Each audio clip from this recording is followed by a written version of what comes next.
Hay una cosa que hice en la guerra de la que nunca he hablado, no porque me avergüence, o quizás sí. Todavía no lo sé con certeza y llevo 50 años intentando averiguarlo. Lo que sí sé es que aquella decisión cambió al menos 2 vidas, la suya y la mía, y que si tuviera que volver a ese momento, con todo lo que sé ahora, no estoy seguro de que haría lo mismo. Pero para contarte lo que pasó aquella mañana, tengo que contarte primero lo que pasó antes, porque las decisiones importantes nunca nacen solas. Nacen de todo lo que las precede, de todo lo que uno ha visto y vivido y perdido antes de llegar al momento en que tiene que elegir. Y yo había visto y vivido y perdido mucho antes de aquella mañana de invierno. Entré en la guerra creyendo lo que me habían enseñado a creer, que había un bando correcto y un bando equivocado, que nosotros éramos lo primero y ellos lo segundo, que matar al enemigo no era matar a un hombre, sino defender algo más grande que un hombre. Eso es lo que te enseñan. Y uno lo cree porque es más fácil creerlo que no creerlo. Porque si no lo crees, entonces todo lo que estás haciendo allí se vuelve una pregunta sin respuesta. Y las preguntas sin respuesta, en medio de una guerra, son un lujo que nadie puede permitirse. Así que yo creía, o me obligaba a creer, que era lo mismo. Durante los primeros meses funcionó. Pero la guerra tiene una manera de ir gastando esas certezas, poco a poco, como el agua gasta la piedra, no de golpe, sino gota a gota, día a día, hasta que un día miras donde había piedra y solo hay un hueco. El primero en hacerme dudar fue un hombre que se llamaba Fermín. Fermín era de mi misma compañía, 10 años mayor que yo, curtido, callado. De esos hombres que parecen haber nacido ya viejos y que no desperdician una sola palabra. Un día, después de un combate particularmente duro, me encontró solo detrás del barracón. Yo estaba mirando el suelo sin ver nada. Esa mirada que uno pone cuando la mente está en algún sitio al que el cuerpo no puede seguirla. Fermín se sentó a mi lado. Estuvo un buen rato sin decir nada. Y luego me dijo algo que no olvidé nunca. Me dijo, el día que dejes de sentir algo después de esto, ese día empieza el problema de verdad. Le pregunté qué quería decir. Me dijo que sentir que algo está mal no significa que seas débil. Significa que todavía eres una persona. Y en este sitio eso es lo más difícil de conservar. No dije nada, pero algo de eso se me quedó dentro. Fermín murió 3 semanas después. Una mañana sin nada especial. Una bala que no tenía ningún nombre y que no eligió a nadie en particular. Así funciona la guerra, sin narrativa, sin sentido, sin la dignidad mínima de que las cosas importantes sucedan en momentos importantes. Fermín se fue un martes por la mañana y el miércoles el mundo seguía igual. Pero yo ya no era el mismo. Era el invierno del 43. Llevábamos semanas en una posición que no avanzaba ni retrocedía. Uno de esos puntos muertos que la guerra inventa para hacerte sentir que el tiempo se ha detenido, que el mundo entero se ha reducido a ese trozo de tierra helada que ni siquiera tiene nombre en ningún mapa. El frío era de los que entran hasta el pensamiento. Te quedabas mirando al frente y la mente se vaciaba. No por paz, por agotamiento. Había en esas semanas de espera una tensión diferente a la del combate. El combate tiene su propio ritmo, su propio terror concreto. Pero la espera es otra cosa, es un miedo sin forma. Un miedo que no sabe a qué tiene miedo exactamente. Y eso, paradójicamente, es peor. Los hombres en esas situaciones hacen cosas extrañas. Unos duermen todo lo que pueden, otros no duermen nada. Hay quien juega a las cartas durante horas sin hablar. Hay quien habla sin parar de cosas que no importan porque no puede soportar el silencio. Yo escribía cartas. No las enviaba todas. Muchas las rompía antes de terminarlas. pero escribir me daba la sensación de que había algo fuera de allí. Que existía un mundo donde las palabras llegaban a alguien y ese alguien las leía y pensaba en mí. Era una ilusión pequeña, pero era mía. Fue en una de esas mañanas de espera cuando lo trajeron. Un prisionero. Lo habían encontrado solo, separado de su unidad, sin armas. Un soldado alemán de no más de 20 años, con el uniforme lleno de barro y una herida en el brazo que alguien había vendado con lo que tenía a mano. Lo metieron en el barracón auxiliar y me pusieron a mí de guardia. Yo tenía 26 años y nunca había estado a solas con el enemigo. Y cuando digo el enemigo, lo digo en el sentido en que lo había entendido hasta ese momento, una categoría, un concepto. Algo que existía al otro lado de una línea y que había que mantener al otro lado de esa línea. Pero allí, en ese barracón, el enemigo tenía una cara. Y la cara era la de un chico joven que temblaba de frío y que miraba el suelo con los ojos de alguien que no sabe qué le va a pasar.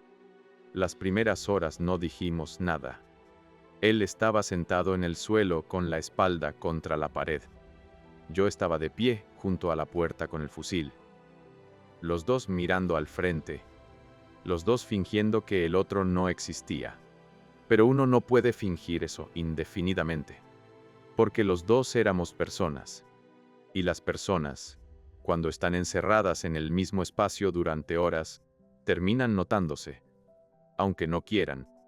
Yo lo notaba respirar, notaba cuando se movía, notaba cuando levantaba la vista y cuando la bajaba. Y él notaba lo mismo de mí. A media tarde empezó a temblar, no de miedo, de frío. Ese temblor que el cuerpo hace solo, sin permiso, cuando ya no puede más. Miré hacia otro lado, pero el temblor no paraba. Me quedé un momento pensando en Fermín, en lo que me había dicho detrás del barracón, que el día que dejes de sentir algo es cuando empieza el problema. Y entonces hice algo que no estaba en ningún manual. Algo que varios de mis compañeros, si lo hubieran visto, no habrían entendido. Me quité el capote, y sí se lo tiré. No lo miré cuando lo cogió. Seguí mirando hacia la puerta, pero escuché cómo paraba de temblar. Y algo en mí, algo pequeño pero concreto, se asentó. Pasaron las horas. El sol se fue. El frío se hizo más denso. Fuera del barracón se escuchaban los ruidos habituales del campamento. Pasos, el lejano ladrido de un perro que alguien había traído, no sé de dónde, y que ya nadie recordaba de quién era. Dentro, el silencio. Yo pensaba en cosas sin orden, en mi madre, en el olor de la cocina de casa, en una tarde de verano anterior a la guerra en que había ido a pescar con mi hermano, y no habíamos pescado nada, y nos había parecido el mejor día del año. Pensaba en esas cosas, porque pensar en ellas era una manera de seguir siendo yo. De no dejar que el barracón y el frío y el fusil fueran todo lo que existía. Y entonces, a eso de la medianoche, el prisionero habló. No en español, en alemán, pero lo dijo despacio, como si supiera que yo no entendía, y quisiera que el tono llegara aunque las palabras no llegaran. La voz era más joven de lo que esperaba, casi de niño. Le dije que no le entendía. Él asintió, y señaló su bolsillo con la mano vendada. Le hice un gesto para que los sacara despacio. Sacó una fotografía pequeña, gastada, me la tendió. La cogí. Era una mujer joven con un niño pequeño en brazos, delante de una casa con jardín. El niño miraba a la cámara con esa seriedad que tienen los niños muy pequeños cuando no entienden por qué les piden que se queden quietos. Lo miré a él, y él me señaló la fotografía.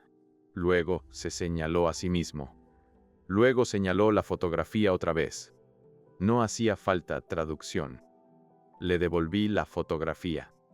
Y en ese momento pasó algo que no esperaba. Él sacó del mismo bolsillo algo más. un papel doblado. Lo desdobló con cuidado, con la mano buena, y me lo mostró. Era un dibujo, hecho con lápiz, como hacen los niños pequeños, una figura grande y una figura pequeña cogidas de la mano. Debajo, en letra de niño, unas palabras en alemán que yo no podía leer.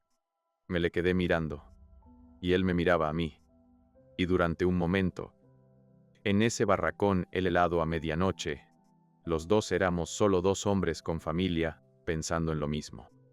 Yo no sé lo que él pensó en ese momento, pero yo pensé que si lo hubiera encontrado en otro contexto, en otro tiempo, en otra vida, podría haber sido el hijo de un vecino, alguien con quien tomar un café, alguien cuyo nombre aprendes porque lo ves cada día y el nombre termina quedándose. En cambio estábamos allí, en el suelo, yo con el fusil, y los dos sabíamos exactamente por qué. Debe de haber sido cerca de las 3 de la mañana cuando él se quedó dormido. No sé cómo pudo. Yo no habría podido. Pero el cuerpo joven tiene esa capacidad de encontrar el sueño incluso donde no debería existir. Lo observé dormir un momento. Tenía el capote mío echado por encima, la cabeza ladeada, la mano vendada apoyada en el pecho, sobre el bolsillo donde guardaba la fotografía y el dibujo. Pensé en su hijo, en ese niño serio que miraba la cámara sin entender por qué tenía que quedarse quieto. ¿Cuánto tiempo llevaba sin ver a su padre? Seguía esperando. ¿Tenía alguien que le explicara dónde estaba? ¿O simplemente sabía que papá se había ido a algún sitio lejano del que la gente a veces volvía y a veces no? Esas preguntas no tenían respuesta, pero estaban ahí, y no me dejaban mirar hacia otro lado. Al amanecer llegó el relevo, y con él una orden que no esperaba. El oficial me llamó aparte y me dijo que el traslado había sido cancelado, que el prisionero no iba a ser interrogado, que lo ejecutarían esa mañana. Me quedé paralizado. Le pregunté por qué. Me dijo que eran órdenes de arriba, que no había recursos para prisioneros, que era lo que había. Lo dijo con la misma voz con que hubiera dicho que se cancelaba el suministro de tabaco o que el correo llegaría tarde. Sin inflexión. Sin nada que indicara que lo que estaba diciendo tenía un peso diferente a cualquier otra cosa. Y me dijo que yo sería uno de los encargados de llevarlo a cabo. Me quedé solo con eso un momento, con la imagen del dibujo todavía en la cabeza, la figura grande y la figura pequeña cogidas de la mano. Y algo dentro de mí, que no sé cómo llamar exactamente, dijo que no, no en voz alta, solo por dentro, pero con una claridad que no había sentido en mucho tiempo. Quiero que entiendas lo que significaba ese no. No era rebeldía, no era heroísmo, no era siquiera una decisión moral tomada después de pensarla con calma. Era algo más simple y más complicado a la vez. Era que yo había pasado la noche en ese barracón. Había visto a ese hombre temblar de frío. Había visto la fotografía de su familia. Había visto el dibujo que su hijo le había hecho con un lápiz de colores, o quizás solo con un lápiz gris, porque no había otro. Y no podía hacer lo que me pedían. No porque fuera incorrecto en abstracto, sino porque era incorrecto para mí, en ese momento, después de esa noche. Hay cosas que uno puede saber que están mal, y hacerlas igualmente. Y hay cosas que uno sabe que están mal, y el cuerpo simplemente no obedece. Esto era lo segundo. Lo que voy a contarte ahora es la parte que nunca le he contado a nadie. Y te la cuento porque ya tengo la edad en que uno entiende que hay cosas que no deben morirse contigo. No porque sean gloriosas, sino porque son verdaderas. Fui al barracón. El prisionero me miró cuando entré. Y creo supo lo que venía. Los hombres en situaciones así desarrollan un instinto para ese tipo de cosas. Había algo en su cara que no era miedo exactamente. Era algo más parecido a la resignación, a esa calma que a veces llega cuando uno ha aceptado que lo que tiene que pasar va a pasar. Me quedé en la puerta un momento, y luego hice algo. Dejé la puerta abierta, me di la vuelta, y me alejé hacia el extremo opuesto del campamento. Caminé despacio, sin correr, sin mirar atrás. Encontré un rincón detrás de los depósitos de agua donde nadie pasaba a esa hora. Me senté en el suelo y esperé. No sé cuánto tiempo estuve allí. No mucho. El frío no me dejó quedarme más. Cuando volví, el barracón estaba vacío, y yo no miré a nadie a los ojos en todo el día. Lo que sí supe fue lo que pasó conmigo. Cuando el oficial descubrió que el prisionero no estaba, hubo una investigación. Me interrogaron.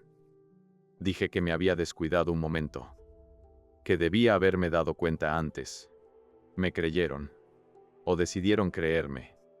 A veces en la guerra la gente decide no ver lo que no quiere ver. Hubo otros 2 hombres de guardia esa noche en distintos puntos del perímetro. Ninguno de los 2 dijo nada que me comprometiera. No sé si por no habían visto nada o porque habían visto algo y habían decidido hallarlo. Nunca se lo pregunté, y ellos nunca me lo dijeron. Me rebajaron un grado. Me asignaron las peores guardias durante un mes, y no dije nada más. Pero las cosas que no se dicen en Bosta no desaparecen. Se instalan en algún lugar del interior y siguen ahí. Silenciosas, quietas, esperando. Durante el resto de la guerra, ese silencio fue mi compañía más constante. No me pesaba de la misma manera cada día. Había días en que casi no lo notaba. Días en que la guerra llenaba cada minuto con suficiente ruido y urgencia como para no dejar espacio para nada más. Pero había otros días. Los días tranquilos. Los días de espera. Los días en que el tiempo se estiraba y la mente no tenía más remedio que ir a los sitios a los que preferiría no ir. En esos días pensaba en él. Había conseguido llegar al otro lado. Había encontrado a su unidad o había vagado solo hasta que alguien lo recogió. Había sobrevivido a la guerra. Había vuelto a esa casa del jardín. Había cogido de la mano a ese niño que lo dibujaba con lápiz. No lo sabía. Y no saberlo era lo más difícil. Porque con la incertidumbre no se puede cerrar nada. Solo se puede cargar. Volví a casa en el 45. Ya te he contado en otras ocasiones lo que fue volver. Lo extraño que es recuperar una vida que siguió sin ti. Lo raro que resulta sentarte a la misma mesa donde te sentabas antes y notar que tú no eres el mismo, aunque la mesa siga siendo la misma. Pero había algo en esta vuelta que era diferente a todo lo demás que traía conmigo. El secreto del barracón. No pesaba igual que los otros recuerdos de la guerra. Los otros recuerdos eran oscuros, sí, pero eran recuerdos de cosas que habían pasado, cosas terminadas. El barracón no estaba terminado. El barracón seguía abierto. Porque ese hombre podía estar vivo, y si estaba vivo, la historia no había terminado. Solo había entrado en un paréntesis que podía durar el resto de mi vida. Los primeros años de vuelta, no pensé mucho en ello. La vida tiene esa capacidad de llenarse sola. El trabajo. La familia, los hijos llegando uno tras de otro. El pan de cada día en el sentido más literal, no el metafórico. La preocupación concreta de llegar a fin de mes, que ocupa los espacios que de otra manera ocuparían los fantasmas. Pero los fantasmas esperan. Los fantasmas tienen una paciencia que los vivos no tenemos. Y conforme los años fueron pasando y la vida fue haciéndose más estable, conforme los hijos crecieron y las urgencias cotidianas fueron perdiendo intensidad, el barracón volvió. Primero en sueños, luego en esos momentos de quietud que llegan con la vejez. Esa capacidad que tiene el tiempo al final de la vida de ensancharse, de dar espacio a las cosas que estuvieron años esperando su turno. Hubo un momento, tendría yo unos 60 años, en que pensé seriamente en buscarlo. Alemania era ya otro país. El mundo era ya otro mundo. No habría sido imposible. Quizás un nombre en algún registro. Quizás a alguien que recordara. Quizás una dirección, una ciudad, un rastro. Estuve semanas dándole vueltas. Y al final no lo hice. No por cobardía, o al menos no solo por eso, sino porque me hice una pregunta que no pude responder. ¿Para qué? Si lo encontraba vivo, ¿qué le diría? Hola, soy el soldado que te dejó escapar hace 20 años. Quería saber si llegaste a casa. ¿Y luego qué? Tomamos un café y nos contamos la vida. ¿Y si lo encontraba y me decía que la guerra lo había destrozado de todas formas? ¿Y si el niño del dibujo había crecido sin padre igualmente? Por alguna razón que yo no podía haber controlado, ¿qué hacía yo con eso? Y si simplemente no quería saber nada relacionado con aquello, no tenía respuestas para ninguna de esas preguntas. Y sin respuestas, buscar me parecía un acto más para mí que para él. Así que no busqué. Y seguí carando. Llevo 50 años pensando en ese hombre. No sé su nombre. No sé si llegó a casa. No sé si el niño del dibujo creció con su padre o sin él. Hay noches en que pienso que hice lo correcto. Que salvar una vida, aunque fuera la del enemigo, aunque fuera desobedeciendo una orden, era lo único que un hombre decente podía hacer en ese momento. Y hay otras noches en que no estoy tan seguro. Porque la guerra tiene una lógica que uno no puede entender del todo desde fuera. Y desobedecer una orden, aunque sea una orden injusta, tiene consecuencias que van más allá de uno mismo. ¿Qué hubiera pasado si ese hombre, libre, hubiera vuelto al combate? Si hubiera matado a alguien de los míos. Si la cadena que yo rompí esa mañana hubiera tenido un eslabón que yo nunca pude ver. No lo sé. Y no saberlo es el arte que más pesa. Porque las decisiones que uno toma en la oscuridad, sin información completa, con el corazón latiendo demasiado rápido para pensar claridad. Esas decisiones no se pueden juzgar después con la calma del que no estuvo allí. Solo se pueden cargar y esperar que el peso sea soportable. Hay algo más que llevo conmigo de esa historia. El dibujo. El niño con la figura grande cogida de la mano. Porque cuando el prisionero se fue, ese papel se quedó en el suelo del barracón. No sé si lo dejó a propósito o si se le cayó sin darse cuenta. No sé si en la oscuridad y la prisa no reparó en él o si decidió conscientemente dejarlo. Lo guardé y estuvo en mi cartera durante más de 20 años.